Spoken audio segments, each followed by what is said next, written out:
Justice Yashwant Verma Delhi high court के जज जो इस समय विवादों में चल रहे हैं क्योंकि उनके घर पर नोटों का भंडार मिला है, जिस वजह से सुप्रीम कोर्ट कॉलेजियम ने उन्हें वापस इलाहाबाद हाई कोर्ट में नियुक्त करने की सिफारिश की है।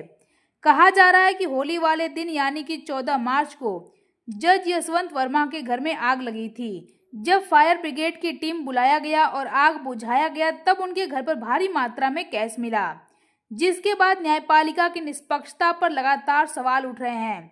विपक्ष से लेकर सरकार तक हर किसी पर यही सवाल है, आखिर इतने पैसे आए कहां से। वहीं कहा जा रहा है कि यशवंत वर्मा के खिलाफ महाभियोग लाया जा सकता है, उनके खिलाफ जांच भी बैठाई जा सकती है, लेकिन यह जांच कब होगी यह अभी तक तय नहीं हुआ है। जस्टिस यशवंत वर्मा का जन्म 6 जनवरी 1969 को इलाहाबाद में हुआ था। उन्होंने दिल्ली विश्वविद्यालय के हंसराज कॉलेज से बीकॉम ऑनर्स की डिग्री हासिल की। इसके बाद रीवा विश्वविद्यालय से उन्होंने लॉ में अपना ग्रेजुएशन पूरा किया, जिसके बाद 8 अगस्त 1992 को वे एक एडवोकेट के रूप में नामांकित हुए और कानून की दुनिया में उन्होंने कदम रखा।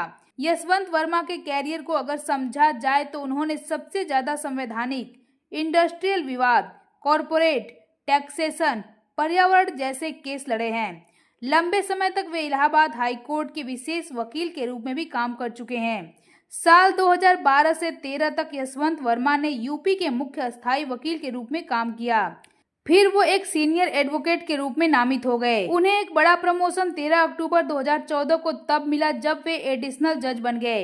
इसके बाद 1 फरवरी 2016 को उन्हें परमानेंट जज के रूप में काम करने का मौका मिला और उन्होंने शपथ ली। साल 2021 में उनका दिल्ली हाई कोर्ट में ट्रांसफर हो गया, जिसके बाद तब से अब बतौर जज कई मामलों की सुनवाई कर चुके हैं।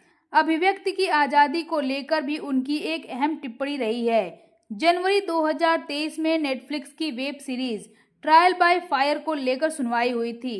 उस सीरीज को बैन करने की मांग उठी थी।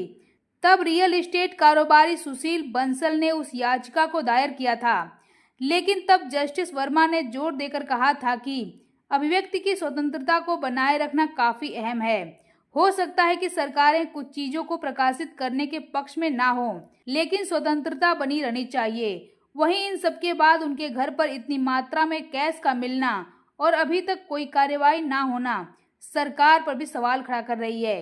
इतनी मात्रा में कैश क्या काला धन नहीं है तो फिर क्या है, जिसे सरकार दबाने की कोशिश में लगी हुई है। वहीं यशवंत वर्मा का इलाहाबाद हाई कोर्ट में ट्रांसफर करना भी कई सवाल खड़े कर रहा है, जिस पर अभी तक ना तो सुप्रीम कोर्ट की तरफ से कोई अहम बयान आया है और ना ही सरकार की तरफ से।